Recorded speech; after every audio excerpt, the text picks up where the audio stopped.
ಕರ್ನಾಟಕದ ನೂತನ ಮುಖ್ಯಮಂತ್ರಿಯಾಗಿ ಡಿಕೆ ಶಿವಕುಮಾರ್ ಅವರು ಪ್ರಮಾಣ ವಚನ ಸ್ವೀಕರಿಸಿದ ಹಿನ್ನೆಲೆಯಲ್ಲಿ ಕುಮಟಾ ಪಟ್ಟಣದ ಬ್ಲಾಕ್ ಕಾಂಗ್ರೆಸ್ ವತಿಯಿಂದ ಮಾಸ್ತಿಕಟ್ಟೆಯ ಮಹಾಸತಿ ದೇವಸ್ಥಾನದಲ್ಲಿ ವಿಶೇಷ ಪೂಜೆ ಸಲ್ಲಿಸಿ ನೂತನ ಮುಖ್ಯಮಂತ್ರಿಗಳ ಯಶಸ್ವಿ ಆಡಳಿತಕ್ಕಾಗಿ ಪ್ರಾರ್ಥನೆ ಸಲ್ಲಿಸಲಾಯಿತು.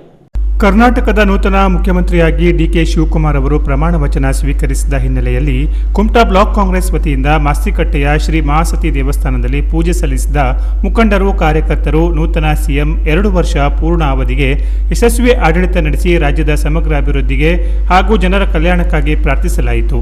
ಅಲ್ಲದೆ ನೂತನ ಮುಖ್ಯಮಂತ್ರಿಗಳ ನೇತೃತ್ವದಲ್ಲಿ ರಾಜ್ಯವು ಅಭಿವೃದ್ಧಿಯ ಹೊಸ ಅಧ್ಯಾಯವನ್ನು ಆರಂಭಿಸಿ ಜನಪರ ಆಡಳಿತ ಮೂಲಕ ಎಲ್ಲ ವರ್ಗದ ಜನರ ಆಶೋತ್ತರಗಳನ್ನು ಈಡೇರಿಸಲಿ ಎಂದು ಎಲ್ಲರೂ ಶುಭ ಹಾರೈಸಿದರು.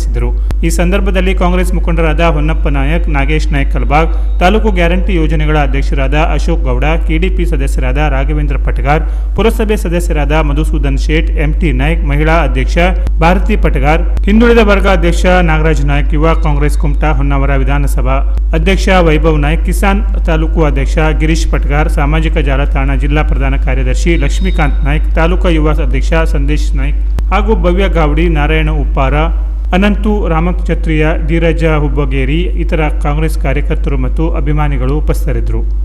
Canara plus news, Kumta.